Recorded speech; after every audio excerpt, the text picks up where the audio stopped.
bahaya terbesar dalam fikih adalah apa? Mengkaji fikih tidak dari ahlinya. Ya, seorang lagi ya, mengkaji fikih tidak dari apa? Ahlinya.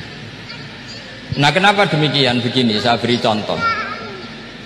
Ilmu fikih itu tentu pertama dari Rasulullah SAW.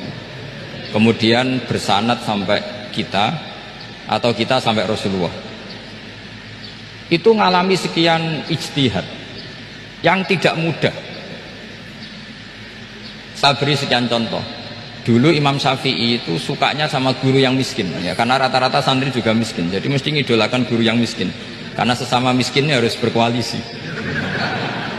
Tapi akhirnya gurunya Imam Syafi'i itu miskin sekali. Namanya Muslim bin Khalid Az-Zanji itu miskin. Sufyan As-Tsauri miskin. Sufyan bin Uyainah miskin. Setelah ngaji di Medina itu Imam Malik itu kaya. Pas itu Imam Malik sudah kaya. Setiap ketemu Imam Syafi'i dikasih uang. Sampai ketika Imam Malik itu bilang, kamu sudah alim, ilmu saya sudah habis, kamu ngaji sama yang lain. Sama siapa? Kata Imam Malik, orang yang sealim saya sudah meninggal, namanya Abu Hanifah. Tapi dia punya murid, namanya Muhammad bin Hasan Asy-Syaibani. Kamu ke sana. Terus Imam Malik datang ke Baki. Dulu Baki itu pasar rental, ya Grab lah kita sekarang. Itu mengumumkan siapa kafilah yang mau ke Irak.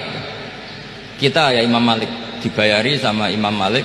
Ini yang antar ke Irak, ke Muhammad bin Hasan Asy-Syaibani. Imam Malik mulai ngeper. Guru saya yang miskin tidak pernah nyangoni, guru-guru saya yang kaya sering nyangoni. Mulai memasalahkan kiai miskin gitu, kira-kira seperti itu, mulai masalah gitu. Setelah datang ke Irak di Muhammad bin Hasan Asy-Syaibani itu si Muhammad bin Hasan Asy-Syaibani itu kalau ngitung uang itu di meja tamu. Jadi punya emas lantaan, punya uang. Kira-kira kalau Indonesia punya rupiah, punya dolar, dihitung itu di ruang tamu. Kata Imam Syafi'i, saya dengan Imam Malik saja nggak seret, ini lebih kedonyan lagi kiai. Ngitung uang itu di ruang tamu. Terus akhirnya si Muhammad bin Hasan Asy-Syaibani ini ahlul usul, dia pakar usul. Kamu heran sama saya? Iya, kiai kok kedonyan? Dia ngomong. Tapi kata Muhammad bin Hasan Asy-Syaibani, kalau kiai tidak boleh kaya, itu tak kayak wong fasik. Ben gue demenan, gue mabuk. Oh jangan, nanti dipakai maksiat.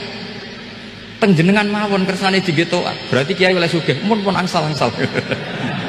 Semenjak itu jadi satu fikih bagi Imam Syafi'i. Ternyata kalau mengharamkan kiai sugih berarti membolehkan yang fasik sugih. Kalau yang fasik sugih bisa dipakai i'anah alal maksiat. Semenjak itu mindset pikiran Imam Syafi'i rubah.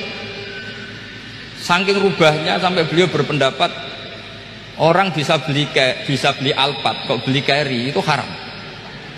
Bisa jadi bupati kayak Pak Roba, kok jadi RT haram. Pokoknya gitu. Bisa keren Kak Gus Bah, kok jadi orang pendengar haram. Pokoknya haram terus. Karena dalil beliau al-Islam ya'lu wala yula alaih. Coba sampean ridho misalnya jadi orang Gresik dipimpin orang yang nggak sholat, ridho ndak? Ndak. Atau sholat tapi nggak bisa ngaji, ridho ndak? Ketika yang bisa ngaji berpotensi jadi bubah, terus keterusan. Karena Imam Syafi'i keterusan, ya umatnya keterusan. Akhirnya orang-orang Syafi'i itu politikus rata-rata.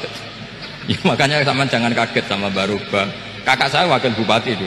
Putranya Mbah Mun ada yang wakil apa? Gubernur. Dulu Gus Wahid ya menteri agama. Itu asal usul dari perubahan fikih, mindset cara berpikir Imam Syafi'i. Jadi dulu itu fikih ditemukan itu jelimet, ada perdebatan. Itu tidak hanya pada level ulama, pada level Nabi pun ada perdebatan.